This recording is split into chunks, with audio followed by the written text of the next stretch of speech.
event in that spirit of unity for that common objective. Louis Mendy, GRTS. Well, the event staged at the July 22nd Square served as the perfect ground for interaction between personnel of various institutions, whilst at the same time compete in different sporting activities, all in the spirit of unity and understanding. But as we hear in this report by Mamadou S. Jallo, what was a memorable event capped off with a presidential generosity to the delight of many.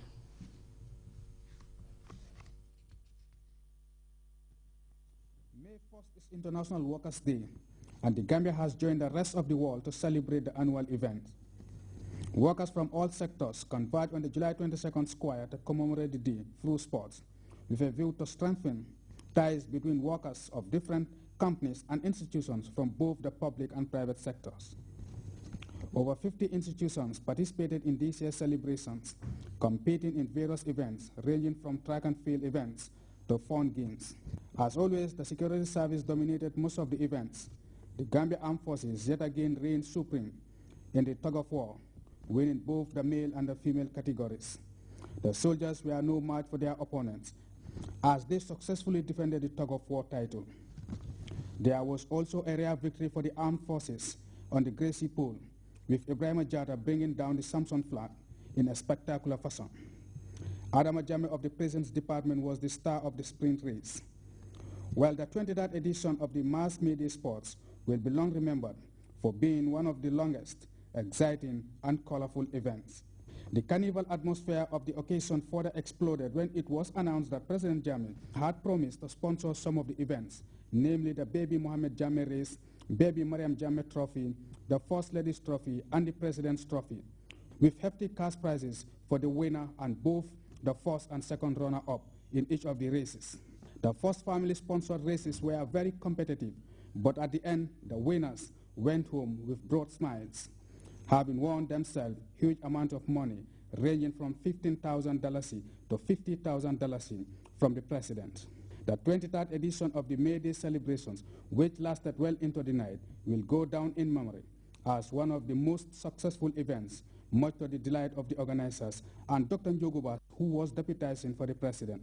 The final results will be announced during the GNOC Sports Banquet at a later date. But it must be said that in this case, everybody was a winner, as a fun-packed event that promotes a sense of unity and understanding between workers of different brackets. Mohamed S. Jallo, GRTS Sports. A magnanimous move by the President indeed.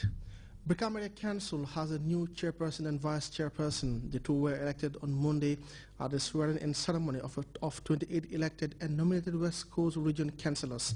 The Many tells us more about the event attended by cabinet ministers, National Assembly members, and other dignitaries.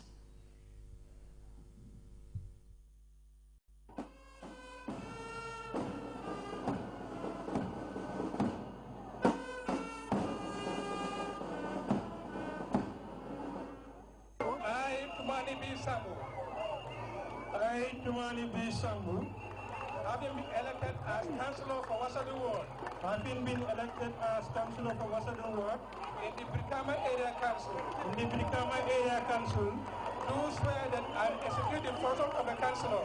Do swear that I will execute the function of a councillor without fear or favor. Without fear or favor. Affection or ill will. Affection or ill will. According to the Local Government Act. According to the Local Government Act. And the Constitution of the Gambia. And the Constitution of the Gambia. So help me God. So help me God. At the Brikama Area Council in the West Coast region, 28 councillors took oaths of allegiance to serve their people at council without fear or favor. Rejoicing over their achievements, the politicians knew very well that they have tens and hundreds of promises to fulfill. Some of those promises were earlier echoed by the very politicians at the time they were vying for councilorships in their respective wards. 4 of the 28 sworn-in councillors are nominated members, and for the coming 5 years in the West Coast region, they will remain the voice of the youth, women, and the business community in the Brikama Area Council. Brikama Area Council, with the largest territorial coverage in the country, is one that stood tall among others in response to its institutional obligation, hence the slogan, "Back with a Different." Therefore, a message from the governor of the region to the sworn-in councillors is that mechanisms should be put in place to reward taxpayers by bringing developments to their doorsteps. The people of West Coast region, he went on, need good roads, markets, among others. To consolidate the gains registered by the council, Sane urged councillors to take stock of the build-up from the interim committee of the council as a springboard for the way forward. This shows that West Coast region is always very sensitive to come to generations.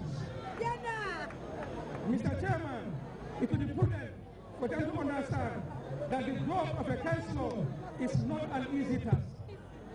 It is a difficult and demanding responsibility as the councils are the periphery government of the local people that is very close to the taxpayers. For Momodo Akibayo, the Minister of Regional Government and Lands, to whom much is given, much is expected.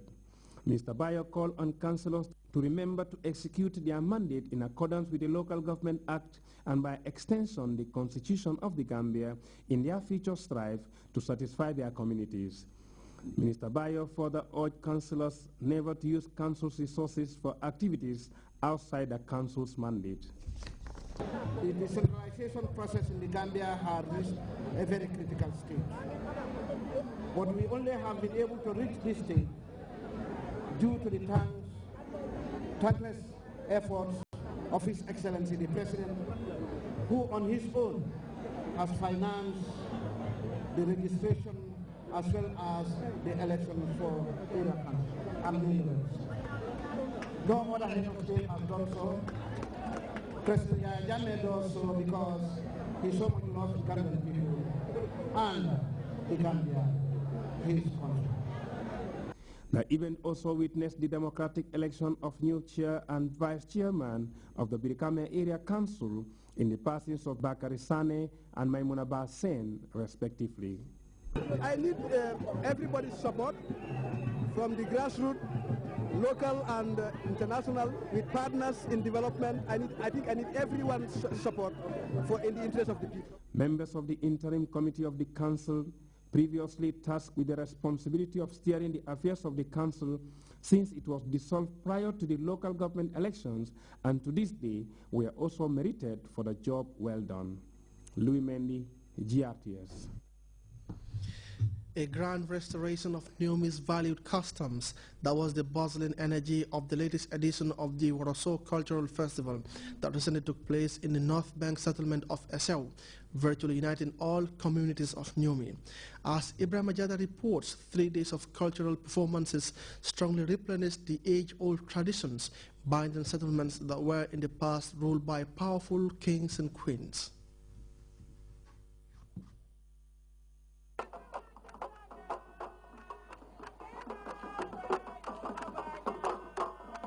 Journey to the North Bank region of the Gambia and discover Esau, practically the first major township one encounters on that side of the country, directly after Bara. An integral division of communities under what was in earlier times the thriving kingdom of Naomi. Getting to know the eventful tale of this region means understanding the history of Esau.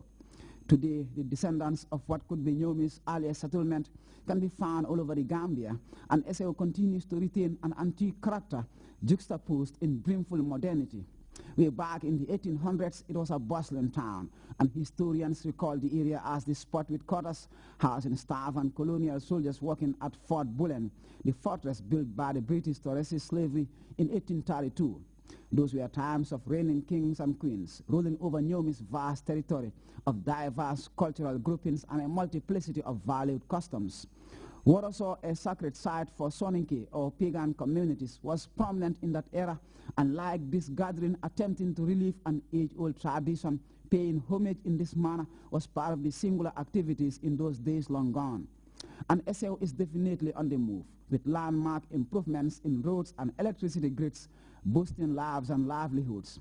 Take a walk around this impressive settlement, and you will find an amusing wealth of fascinations, making it virtually impossible to get a feel of Naomi's unique character, contrasting between local and contemporary. And who knows, you might even stumble upon an overflowing street carnival like this.